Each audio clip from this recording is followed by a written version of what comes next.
अगर आपको करोल बाग और मुखर्जी नगर की गलियों में जाने का मौका मिले तो आप उनकी आंखों में देख सकते हैं कि दरअसल ये विद्यार्थी, ये बच्चे जो नौकरियों का इंतजार कर रहे हैं, ये एक टिकिंग टाइम बॉम्ब है, ये ज़ॉम्बीज़ हैं। ये किसी भी समय अगर इन्हें साधा नहीं गया तो अपराध की तरफ जा सकते हैं, अनरेस्ट की तरफ जा सकते हैं।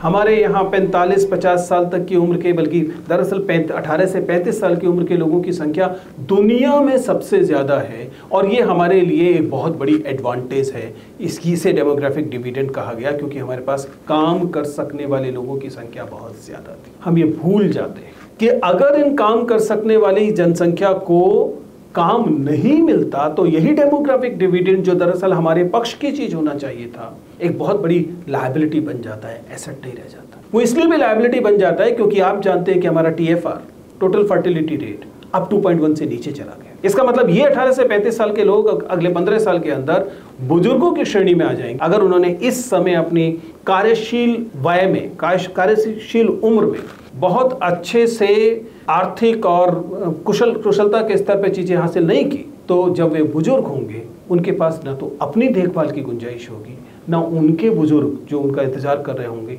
उनकी देखभाल की गुंजाइश होगी, और उनके पास वह युवा जनसंख्या भी नहीं होगी जो उनकी देखभाल कर सके।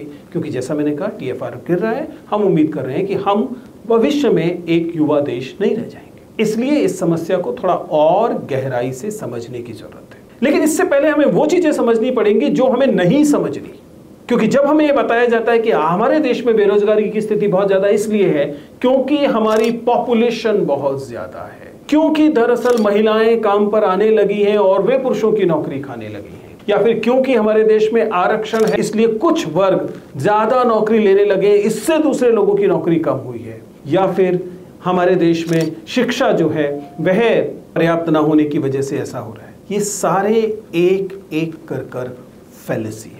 For example, when we say that the population is eating jobs, it is unfair to say so because population is the one. Population अपने आप में, जो जनसंख्या है वह अपने आप में अगर कामगार जनसंख्या होगी और उत्पादन में लगी होगी तो स्वाभाविक है कि इस उत्पादन से बड़े पैमाने पर आमदनी आ रही होगी, जिससे ज़्यादा डिमांड होगी, जिससे और ज़्यादा रोजगार पैदा होगी। लेकिन यदि आप इस जनसंख्या को एक लायबिलिटी की तरह लेना शुरू करते हैं तो दरअसल आप विक्टिम ब्लेमिंग कर रहे हैं कि वे वर्ग जिन्हें अब तक नौकरियां नहीं मिलती थी, अब उन्हें नौकरियां मिलने लगी हैं या थोड़ी बहुत नौकरियां मिली हैं तो मानो वे आपकी नौकरियों को खा रहे हैं। मसलन स्त्रियां, पहले हमारी जो एक्टिव कामगार जनसंख्या होती थी उसमें कम होती थी, अब स्त्रियां कुछ पढ़ने लगी हैं तो उनका दावा नौकरियों पर स्वाभाविक तौर पर बनना चाहिए। अब आप कहें कि चूंकि स्त्रियों को नौकरी मिल रही है इसलिए पुरुषों की बेरोजगारी की वजह स्त्रियां हैं, या चूंकि कुछ आरक्षित वर्ग के लोगों को नौकरी मिल रही है, थोड़ी सी नौकरियां, और इस वजह से दरअसल आपकी नौकरियां छिन रही हैं। जैसा मैंने कहा, ये दरअसल पूरे पाई के साइज के छोटे होने की समस्या है, न कि अपने बीच से एक नकली शत्रु को खड़े कर लेने से ये समस्या सॉल्व होने वाली है। अगर आपको करोल बाग और मुखर्जी नगर की गलियों में जाने का मौका मिले तो आप उनकी आंखों में देख सकते हैं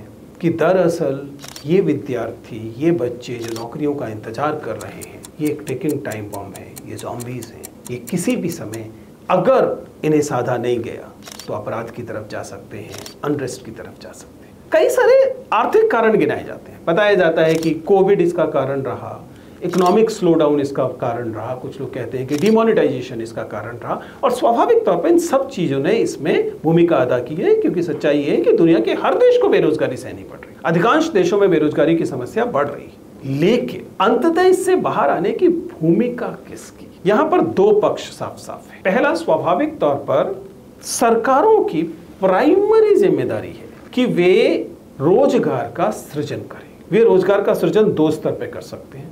पहला, वे स्वयं अधिक रोजगारों का सृजन करें, जिन्हें हम सरकारी नौकरी कहते हैं, पब्लिक सेक्टर इन्वेस्टमेंट्स कहते हैं, जिनमें PSUs में, सरकार में जो सरकार चलाने के लिए लोग चाहिए होते हैं, उन पदों को खाली न रखा जाए। आप जानते हैं कि बहुत सारे पद बहुत सारे राज्यों में और केंद्र सरकार के स्तर पर खाली हैं, उन्हें भरा जाना चाहिए। लेकिन यह भी सही है कि कोई भी सरकार देश के प्रत्येक नागरिक को सरकारी नौकरी नहीं दे सकती।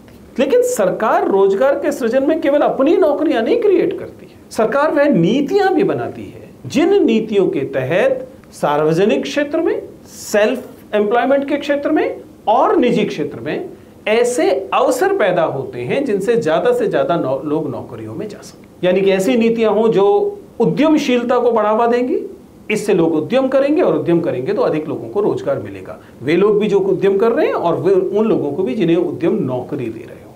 निजी क्षेत्र विकसित होगा तो वहां भी नौकरियां निकलेंगी। लेकिन ये जिम्मेदारी अंततः the buck stops at the government door. सरकार को यह नौकरियां पैदा करनी पड़ेगी।